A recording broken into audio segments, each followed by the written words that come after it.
الحمدللہ رب العالمین والصلاة والسلام علی حبیبہ محمد وآلہ وصحبہ اجمعین اما بعد اعوذ باللہ من الشیطان الرجیم بسم اللہ الرحمن الرحیم فإن تولوا فإن اللہ علیم بالمفسدین اللہم سبحانک لا علم لنا الا ما علمتنا انک انت العلیم الحکیم مولایا صلی وسلم دائما ابدا علی حبیبک من زانت بالرسول وزا سامعین کرام السلام علیکم ورحمۃ اللہ وبرکاتہ۔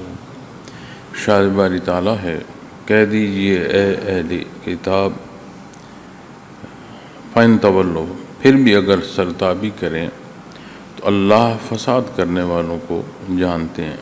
وزا سامعین کرام، گزشتہ بیان میں وہ حصہ میں نے آپ کے گوش گزار کیا جو اللہ جل شانہ نے نصارہ کے مبالغہ سے بھاگنے کے بعد ارشاد فرمایا تھا، جس میں اللہ جل شانہ نے وَإِنَّ اللَّهَ لَهُوَ الْعَزِيزُ الْحَكِيمُ یہ حصہ ارشاد فرمایا۔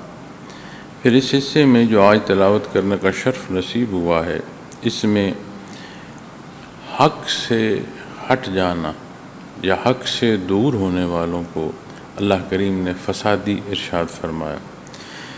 نبی کریم صلی اللہ علیہ وسلم نے ہر پہلو سے کوشش فرمائی۔ اخلاق کریمہ، خلق عظیم، قرآن کریم ارشاد فرماتا ہے کہ جو اخلاق کی بلندیاں ہیں اللہ کریم نے وہ آپ کو عطا فرمائی ہیں۔ آپ صلی اللہ علیہ وسلم معمولات زندگی، امور عادیہ، معاشرتی معاملات، کتنی ہی پہلوؤں سے دیکھیں تو سیرت پاک میں ایسی کیفیت، ایسی صورتحال نصیب ہوتی ہے جس سے جس درجے کا بھی کوئی مخالف ہو اس کی مخالفت کو مزید جو ہے سختی کا کوئی پہلو، کوئی سبب میسر نہیں آتا، بلکہ کتنی ہی ایسے واقعات ہیں جو آپ صلی اللہ علیہ وسلم کی سیرت مبارک سے لوگ متاثر ہوئے، معاملات میں، گفتگو میں، اعتراضات میں کیسے کیسے واقعات اللہ کے حبیب صلی اللہ علیہ وسلم کو پیش نہیں آئے، لیکن اتنی خندۂ پیشانی سے، اتنی ایثار سے، اتنی محبت سے، اتنا احترام کہ مخلوق خدا کو جو دعوت حق ہے اس میں آپ صلی اللہ علیہ وسلم کا جو مزاج مبارک ہے اس نے بھی بے شمار درجوں کی تقویت عطا فرمائی۔ یہ سارا کچھ اللہ کریم کا انعام ہے اپنے حبیب صلی اللہ علیہ وسلم پر۔ اب یہاں جس واقعے سے متعلق قرآن کریم ارشاد فرما رہا ہے، روبرو بیٹھے ہیں، اعتراض کر رہے ہیں، جواب عطا فرمایا جا رہا ہے، وہی الہی آ رہی ہے۔ اللہ کریم جو ارشاد فرماتے ہیں اس کے انکار میں نہ کوئی وجہ ہو سکتی ہے اور نہ کوئی سبب ہو سکتا ہے، کسی پہلو سے اس کا انکار ہو نہیں سکتا، اس لیے کہ وہ فرمان اتنا جامع و اکمل ہوتا ہے کہ معترض کے لیے اس میں اعتراض یہ ممکن ہی نہیں، اس لیے کہ وہاں اعتراض ہے کوئی نہیں۔ جب اعتراض کو دیکھا جاتا ہے، چونکہ دونوں پہلوؤں کی پرکھ ہوگی، جہاں حکم کی بات ہے جب اس کے اوزان دیکھے جائیں گے وہ درست ہیں اور پھر بھی اتفاق نہیں ہے تو پھر جو معترض ہے اس کا اعتراض کیا وہ پیمانے پر نہیں آئے گا۔ تو اللہ جل شانہ نے ہر پہلو سے انہیں جواب ارشاد فرمایا، لیکن وہ بضد رہے انکار پر، اپنی خواہش کی پیروی میں وہ لگے رہے۔ اب اس حصے کو جب بندہ حق سے ہٹ جاتا ہے، اس حصے اور اس عمل کو اللہ کریم نے ارشاد فرمایا کہ یہ فساد ہے، یہ فساد کرنے والے۔ اب فساد کسی بھی جو زندگی کا کوئی پہلو ہو، چاہے وجود انسانی ہی کیوں نہ ہو، اس میں جو ربط چل رہا ہے اس ربط کا روکنا فساد کا سبب پیدا ہوتا ہے۔ عمومی زندگی کی مثال لے لیں تو یہ محض پیدائش اموات یا یہ صبح اور شام نہیں ہے، اتنی باریکیاں ہیں کہ ہم اپنے مزاج یا اپنی خواہشات کے ادراک میں بھی ہمیں کئی سال لگ جاتے ہیں، تب جا کر سمجھ آتی ہے کہ یہ میرا عمل، اس کے پیچھے متحرک کیا ہے، چہ جائے کہ دوسرے کی سمجھ لگے۔ لیکن جہاں بھی تجاوز ہے، ہر دو صورت میں کمی بیشی، ہر دو صورت میں وہاں فساد پیدا ہو جاتا ہے، اس لیے کہ وہ جو ربط ہے وہ ربط نہیں رہتا۔ جب ربط نہیں رہتا اور رکاوٹ پیدا ہوتی ہے تو وہ رکاوٹ جو ہے وہ فساد کا سبب ہوتی ہے، فساد پیدا ہو جاتا ہے۔ اسی لیے اللہ کریم نے وہ تمام اہتمام جو جسے آپ اہتمام حجت کہیں، ہر حصے کی تکمیل کے بعد یہ فرما دیا فَإِن تَوَلَّوْا فَإِنَّ اللَّهَ عَلِيمٌ بِالْمُفْسِدِينَ، پھر بھی اگر سرتابی کریں تو اللہ فساد کرنے والوں کو جانتے ہیں۔ یعنی ظاہراً یہ اگر اپنا آپ چھپا رہے ہیں کہ نہیں ہم جو کہہ رہے ہیں ہمارا دعویٰ حق ہے، لیکن جو ان کے اندر ہے وہ تو یہ جانتے ہیں مخلوق پر کیا ظاہر کر رہے ہیں، اس سے کوئی فرق نہیں پڑتا، اس لیے کہ اللہ کریم کی ذات علیم ہے۔ اب معاملات دنیا میں کسی شے کا جاننا، اس میں بہت بڑا فرق خالق اور مخلوق کی نسبت سے پیدا ہو جاتا ہے۔ مخلوق کا جاننا مخلوق کی حدود میں ہے، اور جب خالق کے جاننے کی بات آئے گی تو ہر شے کوئی جز ایسی نہیں ہے جو اس کے حضور حاضر نہ ہو اور کلی طور پر وہ نہ جانتا۔ اب ہمارے جاننے میں کسی شے کو بھی لے لیں، آپ اس ٹیبل کو لے لیں کہ یہ جو ٹیبل بنا ہوا ہے لکڑ کا، اس کا جاننا کہ یہ لکڑ سے بنا ہے، کسی نے تراشا ہوگا، کسی نے اس کی پالش کی ہوگی، قسم کون سی ہے لکڑ کی، کہاں اگی ہوگی، جب جہاں بات پہنچے گی نا کہ یہ کہاں اگی ہوگی تو مسائل پیدا ہونا شروع ہو جائیں گے۔ لیکن اس لکڑ کی جو ذات کی جزیات ہیں اور زمین کی جس جز نے جس طرح اسے سینچا، آپ باریکی میں چلتے جائیں، وہ ذرات جن سے یہ مٹی، جس مٹی سے یہ سینچی گئی، وہ خوراک کس بارش کی بوند سے کہاں سے بادل نے اٹھائی، اتنی باریکی ہوتی چلی جاتی ہے کہ ہم ان باریکیوں پر بھی تحقیق نہیں کر سکتے، چہ جائے کہ جاننے کا دعویٰ کر سکتے۔ تو علم الہی کلی معانوں میں آئے گا، اس میں کہیں کسی درجے کی کوئی کمی واقع نہیں۔ جس طرح اللہ کریم کی ذات لامحدود ہے، اس طرح صفات باری تعالیٰ بھی لامحدود ہیں۔ ہماری یہ اہلیت ہی نہیں کہ ہم کلی طور پر جان سکیں، جتنا جاننا ہمارے لیے ضروری ہے وہ اللہ کریم عطا فرما دیا ہے، اپنے حبیب صلی اللہ علیہ وسلم کو مبعوث فرما دیا ہے، کلام ذاتی عطا فرما۔ اب جسے دین حق جواب دے رہا ہے اور وہ انکار کر رہا ہے، قرآن کریم نص قرآن سے کیا ثابت ہو رہا ہے کہ وہ فساد کرنے والا ہے، وہ فسادی ہے۔ اب ایک ذیلی سوال ہے،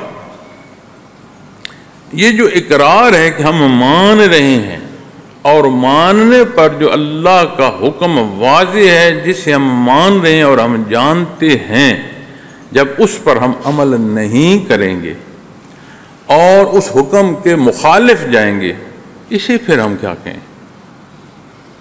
اس پر کس بات کا اطلاق ہوگا؟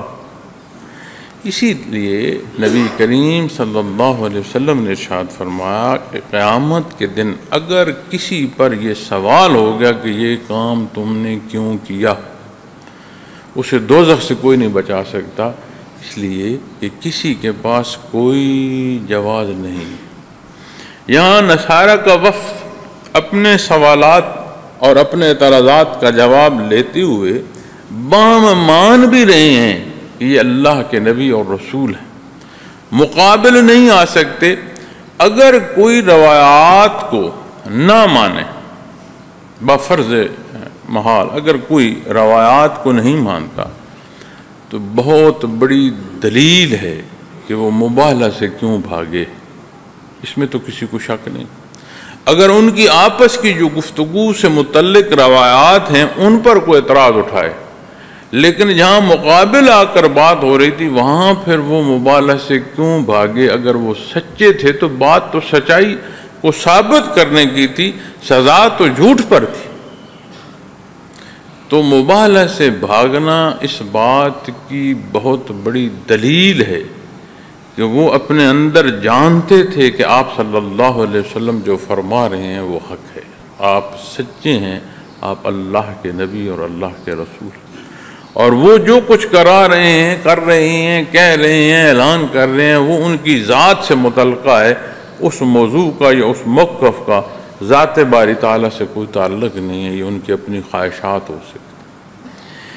تو جب ہم ان تمام پہلوؤں کا جائزہ لیں گے تو لفظ فساد، اس میں ظلم ہوتا ہے،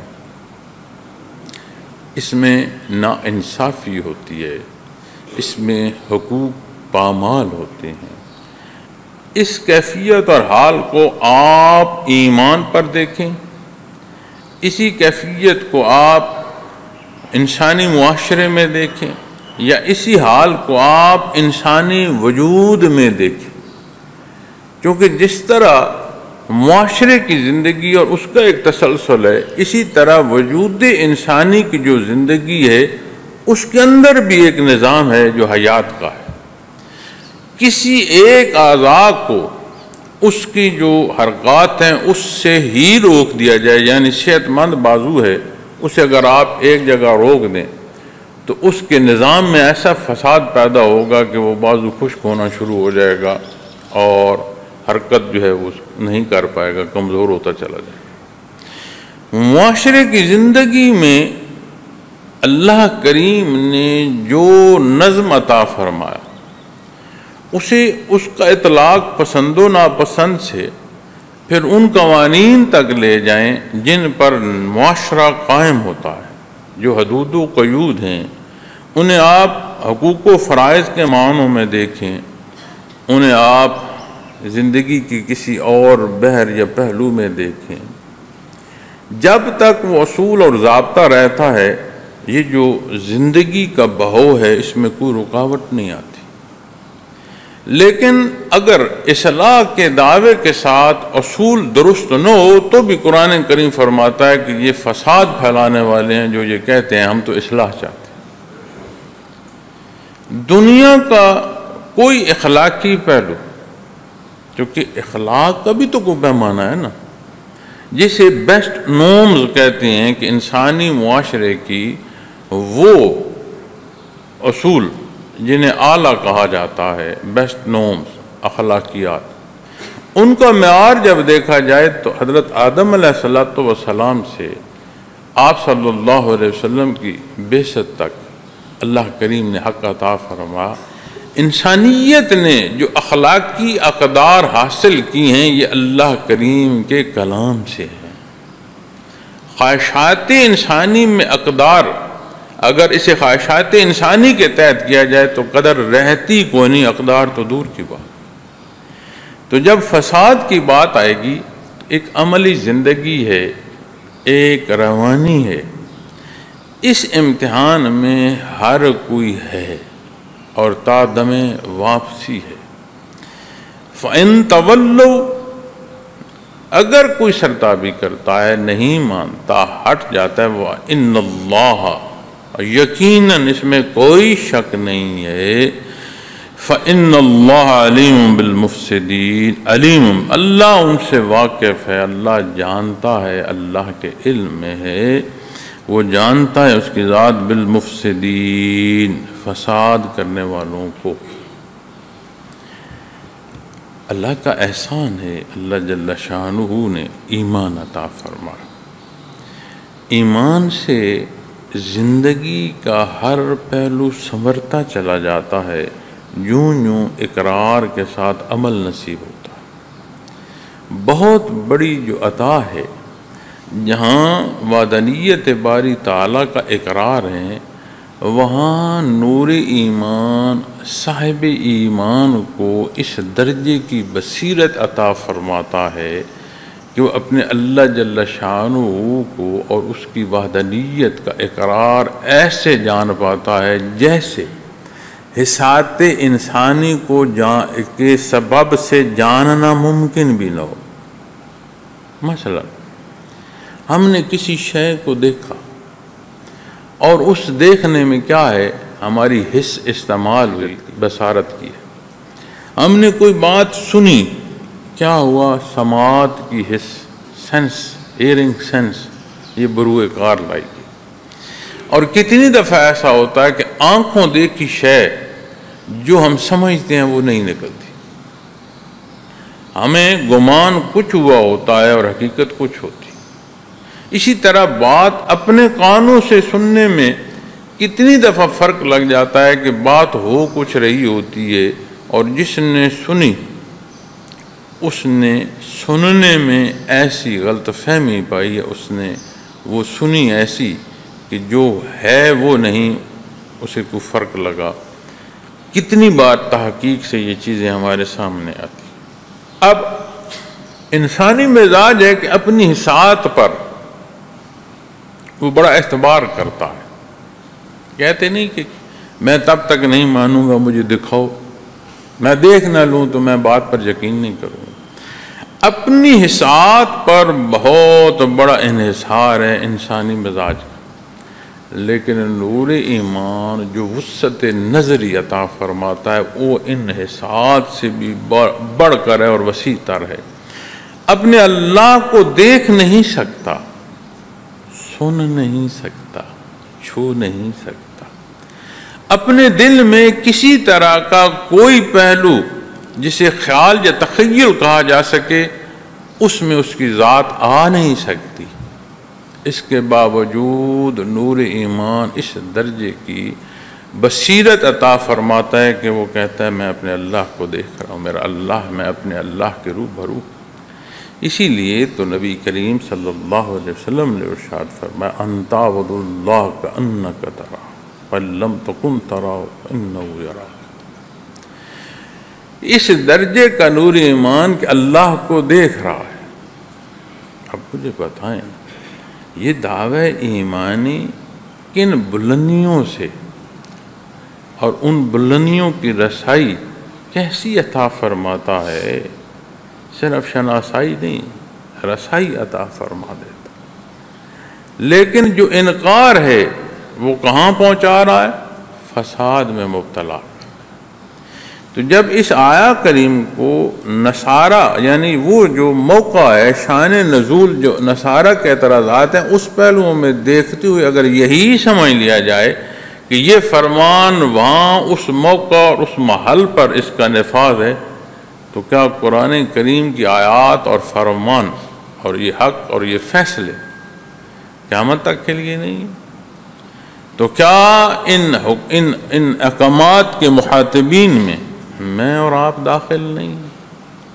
تو جب ہم اس فرمان کو اپنی زندگی اپنے معمولات پر آ کر دیکھیں گے تو پھر وہ معاملے جو تجاوزات کیے ہیں یا جہاں کمیاں ہیں انہیں ہم کیا معنی دیں گے؟ یعنی صبح سے شام سونے تک جو احکامات، جو دینی ضابطے اور پھر ہماری خواہشات، تکمیلی ذرائع، یہ سارا کیا ہے؟ یہ سارا کا سارا وہ حصہ ہے جس میں واضح ہو جاتا ہے کہ حق کا اقرار کیسا ہے اور فساد کیسا ہے، اس میں کوئی ابہام نہیں رہتا۔ تو ضروری ہے کہ ہم اپنے معمولات اور اپنے تجاوزات ان کا احساس کرتے ہوئے جو حکم ہے اس کی پاسداری کریں، اطاعت کریں، اور جہاں جہاں تجاوز ہے اپنے آپ سے سچ بولیں، اللہ کریم سے توفیق عمل مانگیں۔ کسی بھی کام کو سر انجام دینے کے لیے قوت درکار ہے. ہم دنیا میں ہیں نا، ہم اسباب میں ہیں یا سبب. وجود حرکت کرتا ہے، ہم چلتے ہیں. ہمیں اس چلنے کے لیے، اپنے قدم کے اٹھانے کے لیے، اس سفر کو طے کرنے کے لیے وجود کی طاقت درکار ہے. اس طاقت کے حصول کے لیے جہاں کھانا درکار ہے وہاں پینا بھی ہے. تو وجود کی جو ضروریات ہیں وہ پوری ہوتی ہیں، اسے قوت ملتی ہے، اس قابل ہوتی ہے کہ یہ جو چلنا ہے یا پہنچنا ہے یا مقصد ہے، اس کے لیے یہ سارے حصے اسباب میں داخل. اب یہ جو حصہ میں عرض کر رہا ہوں کہ ایمان کا یہ درجہ نصیب ہو کہ بندہ آج اپنی اس زندگی میں اس پیمانے کے ساتھ زندگی بسر کرے کہ اسے سمجھ ہو یہ جو کمی بیشی ہے اتنی واضح ہو کہ وہ اس ادراک کے ساتھ کہ میں کمزوری یا زیادتی کی طرف نہ جاؤں، میں حق کے جو فرمان ہے اس کے تحت رہوں اور عین تحت رہوں. اس کے لیے کیا ضروری؟ اسی لیے شرائط ایمان کے ساتھ اللہ کریم نے عبادات عطا فرمائی. عبادات میں جو مقامات ہیں یا جو حکم کا درجہ ہے، یہ جو تقسیم ہے فرائض تک کی، اسی لیے ہے کہ کتنی اہمیت ہے اس حکم کی، اس سے اختیار کیا جائے اور اس اختیار سے مستفید اختیار کرنے والا ہے. یہ نہیں ہے کہ ہماری عبادات یا ہمارے رکوع سجود جمع ہو کر اللہ کریم کے جو خدائی ہے اس کا نظام چلا رہے ہیں یا آخرت میں اس سے کوئی اللہ کریم کو تعمیر مقصود ہے. یہ نہیں، یہ ہماری ضرورت ہے. جیسے خوراک وجود انسانی کی ضرورت ہے، اسی طرح عبادات نور ایمان میں تقویت پیدا کرتی ہیں. اور وہ تقویت جو نور ایمان کو نصیب ہوتی ہے اس قابل کرتی ہے، جیسے دیکھنا، بصیرت آپ کو دکھا رہی ہے جس دیکھنے میں غلطی لگ سکتی ہے، لیکن ایمان سے جو بصیرت نصیب ہوتی ہے وہ اس درجے کی ہوتی ہے کہ پھر وہ نہ دیکھتے ہوئے بھی غلطی نہیں لگتی، حق بندہ دیکھ رہا ہوتا. تو جب ہم اپنی اس قوت کو یعنی قوت ایمانی کو دیکھیں گے تو وہاں تقویت جو ہے وہ اعمال میں اور عبادات ہیں. عبادات کے دو پہلو، ایک تو سیدھی عبادت ہے نا، جیسے ہم نماز، روزہ، حج، زکوٰۃ، سیدھی عبادت جو حکم ہے عبادت کے معنوں میں اس پر عمل کر رہے ہیں. دوسرا پہلو جو ہے عبادت کا وہ امور دنیا ہے. امور دنیا میں کوئی عمل ایسا نہیں ہے جس کی تربیت شریعت اسلامی نہ دیتی ہو. ہر حصے میں جہاں ایمانیات کی بات آتی ہے، جہاں اقرار کا اختیار ہے وہاں انکار کا بھی اختیار ہے. اگر اختیار نہ ہوتا تو یہ بدبخت انکار نہ کر پاتے جو نبی کریم صلی اللہ علیہ وسلم کے حضور بحث کرنے کی جسارت کر رہے ہیں. تو جہاں اقرار اور انکار سے آگے بات آتی ہے، پھر عبادات اختیار کرنا یا چھوڑنا. پھر اسی طرح معمولات زندگی میں دینی حکم پر چلنا یا خواہشات ذاتی کو اختیار کرنا. تو ہر پہلو سے جب ہم دیکھیں تو ایمان، عبادت، معاملات، ان تینوں پہلوؤں میں جب حکم الہی نصیب ہوتا ہے قوت ایمانی نصیب بھی ہوتی ہے، بڑھتی چلی جاتی ہے. ابتدا تو ہے نا شہادت سے، لیکن اس میں جو قوت نصیب ہوتی ہے جو اس ادراک پر قائم رکھتی ہے کہ میاں یہ امتحان گاہ ہے، تو پیر ہے یا تو عالم ہے، تو مفتی ہے یا تو امام ہے، لیکن یہ دار دنیا جو ہے یہ امتحان گاہ ہے. اور اس حقیقت کا جاننا ہمیں ہمارے اعمال میں، ہمارے معمولات زندگی میں شہادت کے طور پر نصیب ہوتے ہیں. اس لیے کہ ہر عمل ایک شہادت ہے. جو مان رہا ہے اس پر اس کے اعمال شہادت دے رہے ہیں. اب اعمال کیسے ہیں؟ شہادت ویسی ہو. پھر جیسی شہادت ہے اس کا مطلب ہے نیت ویسی ہو. اللہ کریم معاف فرمائیں، ہماری غلطیاں، ہماری کمزوریاں معاف فرمائیں، توفیق عمل عطا فرمائیں، اور فسادیوں میں یہ جو فساد کرنے والے ہیں جنہیں اللہ کریم جانتے ہیں، جنہوں نے اس کے حضور پیش ہونا ہے، اعمال پر حساب دینا ہے، اللہ معاف فرمائے۔ ہم بڑے کمزور ہیں، بڑے گنہگار ہیں، ایمان نصیب ہونا یہ بھی اللہ کی عطا ہے، توفیق عبادت نصیب ہونا یہ بھی اللہ کی عطا ہے۔ صالح اعمال زندگی کے معاملات میں ہی جو پہلو ہیں بھلے ان سے متعلق گفتگو ہو، یہ بھی اللہ کریم کی عطا ہے۔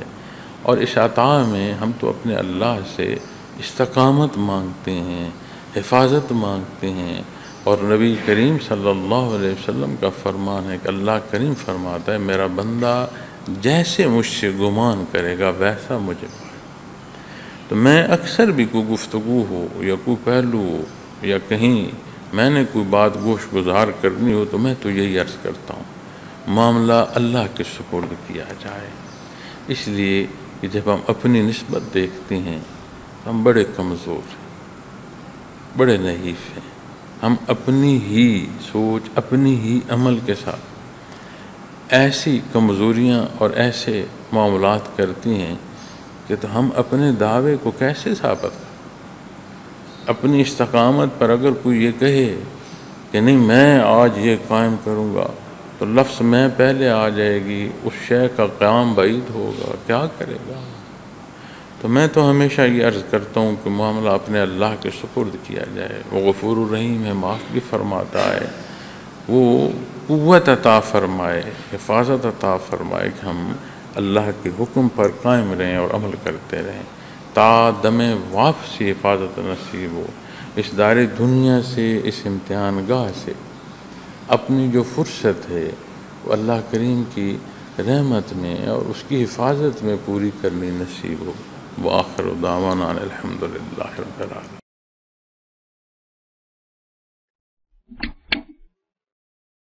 اگر آپ کو یہ ویڈیو پسند آئی تو لائک، شیئر اور سبسکرائب کرنا نہ بھولیے۔ اللہ حافظ۔